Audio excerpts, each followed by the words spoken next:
I remember the day the package arrived like it was etched into the dry Arizona dirt outside my ranch house. The sun was beating down on the red rocks of Sedona, turning everything into a haze of heat waves, and I'd just finished mucking out the stables when the UPS truck rumbled up the gravel drive. Birthdays at 68 don't usually come with fanfare. Especially not out here in the West, where life's more about survival than celebration. But there it was, a neat white box with a blue ribbon, sitting on my porch like a promise. The card was simple. Happy birthday, Mom. Love, Claire. Not from your daughter, just Claire. It had been 3 years since we'd spoken, 3 long, silent years filled with the kind of regrets that keep you up at night, staring at the stars through the screen door. I carried the box inside, the cool air from the swamp cooler a relief against my sweat-dampened shirt. Unwrapping it felt like peeling back layers of time. Inside were these exquisite cookies, each one a masterpiece, swirls of icing in desert sunset colors, sprinkled with edible gold dust and tiny candied cacti shapes. They looked like they'd come from one of those upscale bakeries in Phoenix. But the tag read, "Baked with heart."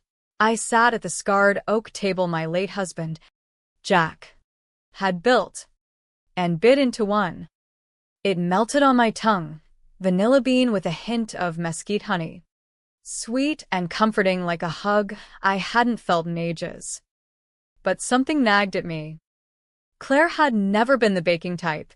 She was all spreadsheets and ambition, climbing the corporate ladder in Tucson. Still, I pushed the doubt aside. People change, right? Maybe this was her olive branch.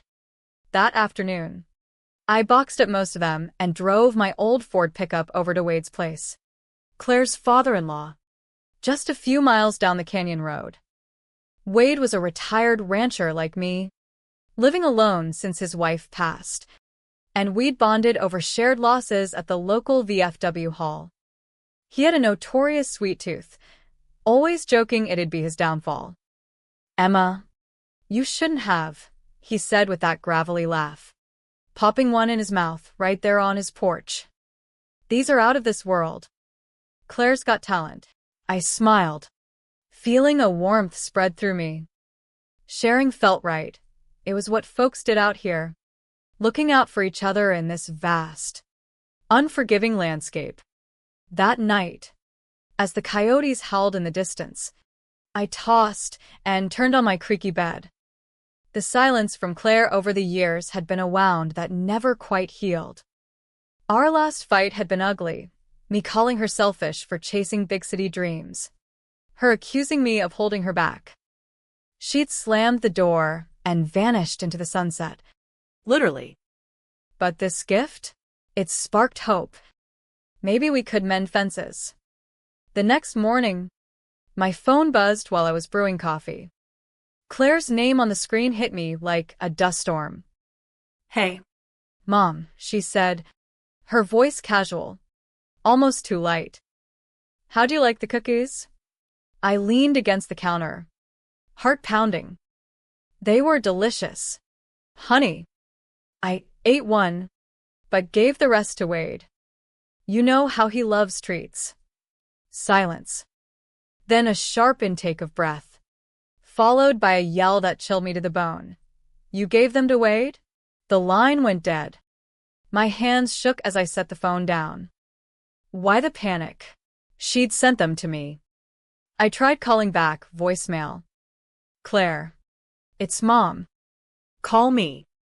You sounded scared. Nothing. The day blurred into worry. I paced the house, the red tile floor cool under my feet, replaying her voice. By evening, another call came, not Claire, but Luke, her husband. His words were rushed, edged with fear. "Emma, it's Dad." He collapsed after lunch. Paramedics rushed him to the ER in Flagstaff. They're saying heart issues. But he was fine this morning. My stomach dropped. What happened? Don't know. He mentioned those cookies you brought, said they were amazing. Then boom. Down he went. I whispered, "Oh God," and hung up, the room spinning. I rummaged through the trash under the sink, wrappers, coffee grounds, and there, buried deep, was a small glass vial, unlabeled, with traces of white powder. It wasn't mine. I sealed it in a baggie and hid it in the freezer, my mind racing. Was this connected? That night, sleep evaded me. The desert wind rattled the windows, and I lay there, piecing together fragments. Claire's scream, Wade's collapse, the mysterious vial. Fear crept in like shadows at dusk. By dawn, I knew I couldn't ignore it. I drove to the local pharmacy in town, where old Mr. Harlan, a retired vet pharmacist, still helped out. He examined the vial, his face turning ashen. "Emma, this looks like aconite, monkshood poison. Deadly stuff. From a plant that grows wild up in the mountains. Get this to the sheriff now." I headed straight to the Coconino County Sheriff's Office. Deputy Marshal Kane took my statement, his badge glinting under the fluorescent lights.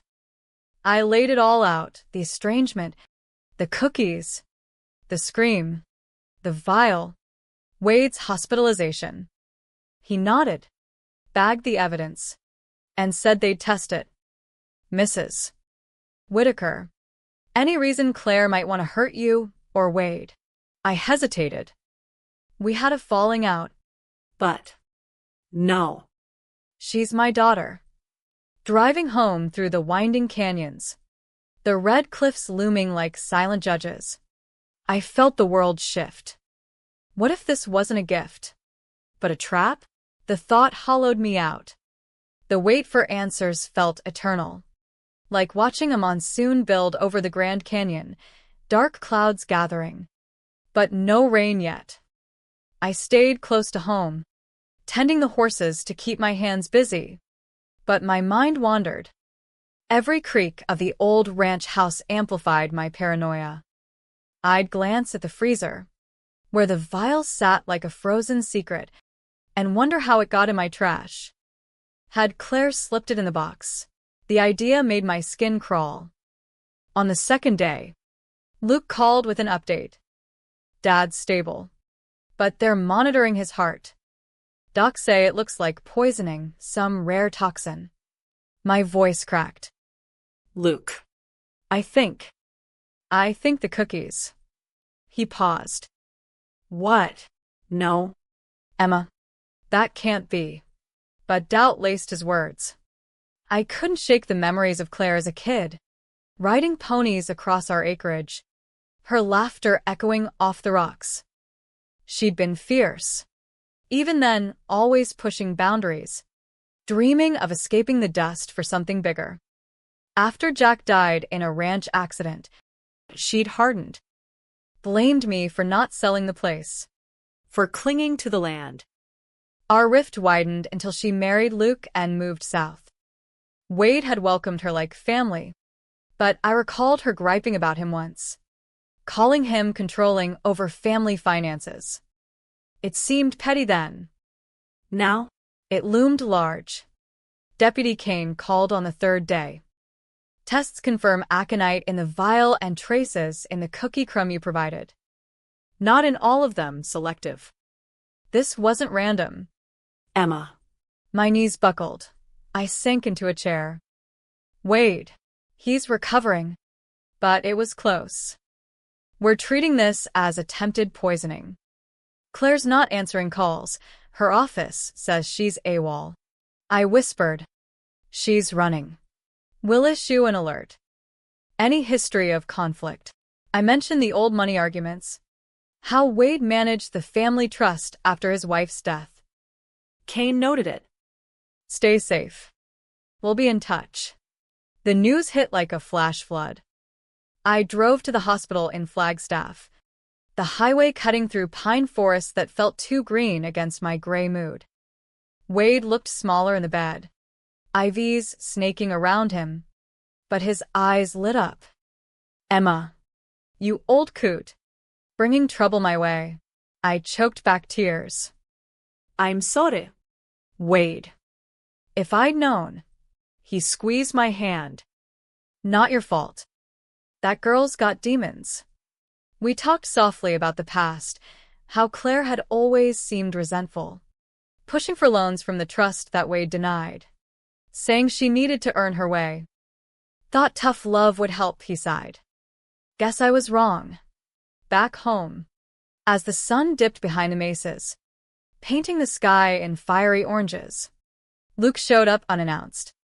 He looked wrecked, dust on his boots from the drive. We sat on the porch swing, the evening breeze carrying scents of sage. He handed me a folder.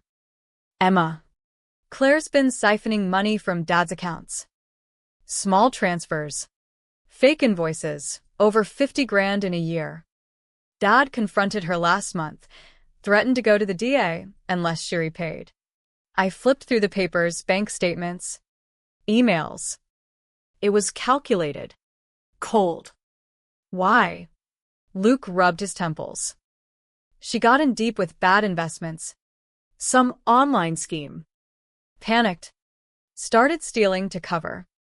She swore she'd fix it. And the cookies? I asked, voice trembling. He met my eyes. She knew you'd share. Always said you were too generous. That it'd be your undoing. The words stabbed deep.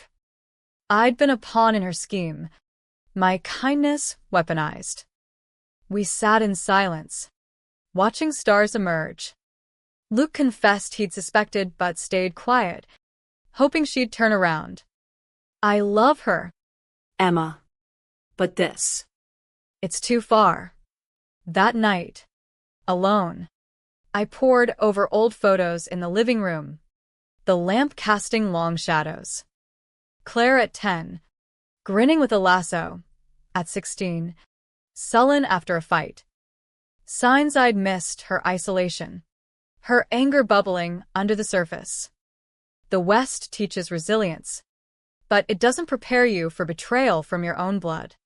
Deputy Kane updated me. They traced Claire's car to a motel near Albuquerque. She's holed up. Sois-tu en route? My heart raced. Fear for her. Despite everything. I baked simple oatmeal cookies that night. Plain and honest. Eating one under the moonlit sky. It tasted like regret. As dawn broke, the phone rang. We have her in custody, Kane said. No resistance. She's asking for you. Relief mixed with dread. What would I say to the daughter who'd poisoned our family ties? The drive to the county jail felt like crossing a chasm, endless stretches of highway flanked by cacti and distant mountains, the kind of landscape that makes you feel small and exposed. Claire was being held in Flagstaff, charged with attempted poisoning, embezzlement, and fraud. Deputy Kane met me in the lobby, his cowboy hat tipped back. She's cooperative now. Admitted to lacing some cookies with aconite she sourced online, said it grows wild here. Easy to extract if you know how. I nodded numbly. Why me? Why drag me into it? He sighed. Claims she never meant to hurt you. Knew you'd pass them on. It's twisted. But that's her story. In the visitation room, separated by glass. Claire looked diminished, her sharp features softened by exhaustion. Hair pulled back in a ponytail, like when she was a girl. She picked up the phone, eyes downcast. Mom, she whispered. I'm sorry. Tears stung my eyes. Why? Claire, Wade welcomed you. We all did. She leaned forward, voice cracking. It started small. After Dad died, I felt lost. Luke and I were struggling. I got hooked on these investment apps, promising quick money. Lost everything. Then more. Wade controlled the family trust, said no to loans. I resented him. saw him as the barrier. Started skimming to pay debts. When he found out, threatened prosecution. I panicked. And the poison? I pressed, my heart aching. She wiped her eyes. Stupid. Desperate. I baked the cookies, dosed a few, figuring you'd give extras to Wade like you always share with neighbors. Didn't think it'd kill, just scare him into backing off. I gripped the phone tighter. You used me. Your own mother. I know, she sobbed. I was angry at you too for the silence, for not fighting harder to keep me close. But mostly at myself. I spiraled. Mom. Didn't see a way out.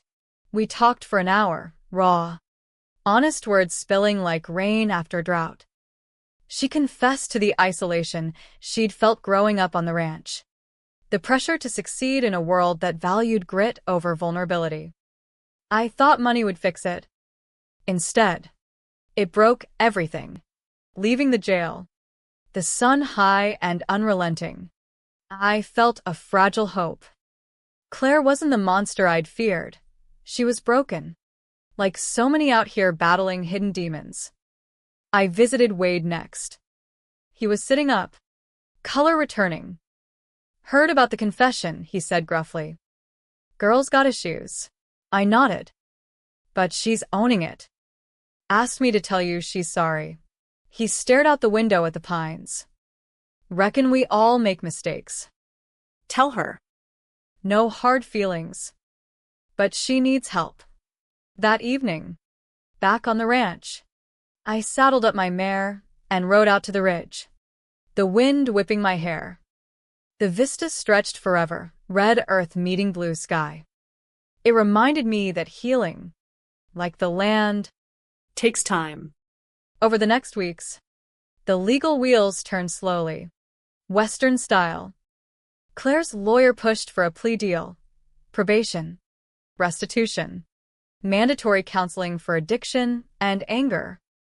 The DA agreed, citing her clean record and remorse. Vada testified via video, advocating leniency. Family's family, he said. Give her a chance to make it right. I met with a therapist myself, unpacking years of guilt. You can't control her choices, she said. But you can choose forgiveness. Luke and I grew closer, bonding over shared worry. He visited Claire often, vowing to support her recovery. One crisp morning, as autumn touched the aspens with gold, Claire was released on bond. She showed up at my door, hesitant, a duffel bag in hand. Can I stay a while? We hugged, tears flowing. No grand speeches, just quiet rebuilding. She helped with chores, mending fences, literally and figuratively. We talked late into nights, sharing stories under the stars. She opened up about her fears, I about my regrets. Slowly, trust regrow like spring grass after fire. Life on the ranch settled into a rhythm, but the scars lingered like old brands on cattle. Claire threw herself into work, mending the corral, baking real cookies without secrets, even volunteering at the local crisis center. I want to help others avoid my mistakes, she said one evening over stew. Her eyes held a new depth, shadowed but hopeful. Wade came for dinner a month later, his truck kicking up dust.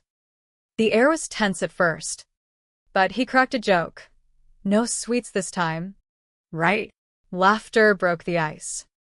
They talked privately on the porch, Claire apologizing, Wade forgiving with a gruff nod. Water under the bridge. Kid. Pay it back slow. Get your head straight. The court date loomed like a thunderstorm. In the Flagstaff courthouse, wood-paneled and echoing, Claire stood before the judge in a simple dress. She pleaded guilty to reduced charges, misdemeanor embezzlement, and reckless endangerment. I take full responsibility, she said, voice steady. I've hurt the people I love most. The judge, a stern woman with a southwestern drawl, sentenced her to 2 years probation, community service, and therapy. No jail time. Young lady, you've got a second chance. Don't squander it. Outside, under the clear sky, Claire hugged me tight. Thanks for believing in me, Mom. I smiled through tears. Always have. Honey. Just lost sight for a bit. Back home. We celebrated quietly, grilled steaks, stories around the fire pit. Luke joined, his relief palpable. We're starting fresh, he said, arm around Claire. Wade raised a glass of iced tea. To family stubborn as mules, but worth it. As months passed, Claire repaid Wade bit by bit, working a job in town. She attended AA meetings, admitting her investments masked a gambling habit. It was an escape, she confessed. I shared my own struggles post-Jack's death, how I'd buried grief in isolation. Our talks deepened our bond, turning pain into understanding. One day, riding together through the arroyos, Claire reined in her horse. Mom. I almost lost everything chasing illusions. But this, the land, us, it's real. I nodded, the sun warming my face. That's the West for you. Harsh, but it teaches what's worth holding on. We watched eagles soar, symbols of freedom earned. The experience changed us all. Wade softened, sharing trust decisions openly. Luke and Claire renewed vows in a simple ceremony at the ranch, vowing honesty. I found peace in small things, sunrises, horse whinnies, shared meals. But reminders surfaced. I'd catch Claire staring at the kitchen, where the box once sat, guilt flashing. How do you forgive yourself? She asked once. One day at a time, I replied. And by making amends. She did, organizing a fundraiser for poison awareness at the community center, turning her story into a cautionary tale without details that could shame. Folks responded kindly. The West values redemption. As winter approached, snow dusting the peaks, I reflected on the journey. What started as a poisoned gift became a catalyst for healing. We'd faced the darkness, betrayal, fear, regret, and emerged stronger. Claire's actions were wrong, inexcusable, but her remorse genuine. The law held her accountable, but love offered grace. In this vast land, where survival demands resilience, we'd learned that family isn't about perfection. It's about choosing to rebuild, brick by painful brick. Spring brought renewal to the ranch, wildflowers blooming along the trails. The air alive with possibility. Claire had completed her first year of probation, her transformation evident in the confident way she handled the horses, the genuine smiles she shared. We'd turned a spare room into a counseling space for her online sessions, focusing on emotional tools she'd never learned growing up. I was running from pain, she admitted during a family hike. But facing it head-on? That's freedom. Wade, fully recovered, joined us often, his bond with Claire mending like a well-tended fence. Proud of you, girl, he'd say, clapping her shoulder. The final court review was anticlimactic, a quick affirmation of progress. Charges satisfied. Outside, Claire breathed deep. It's over. No, I said gently. It's a new beginning. We drove home through blooming deserts, the radio playing old country tunes about second chances. That night, around the fire, we shared lessons learned. Luke spoke of vigilance in relationships, Wade of the dangers of rigid control, Claire of humility. Greed poisons the soul worse than any plant. Me? Forgiveness isn't forgetting, it's choosing love over resentment. We laughed, cried, held each other close under the Milky Way. In the end, the poison cookies became a metaphor we rarely mentioned, but always remembered, a reminder that even in betrayal, seeds of growth can sprout. Claire started a small baking business, honest treats sold at farmers' markets, proceeds partly to charity. Turning sweet into good, she called it. Our family grew tighter, holidays filled with joy instead of silence. The West, with its wide-open spaces, gave us room to heal. Looking back, that birthday gift shattered illusions but rebuilt truths. We learned that family drama, like a dust storm, passes if you weather it together.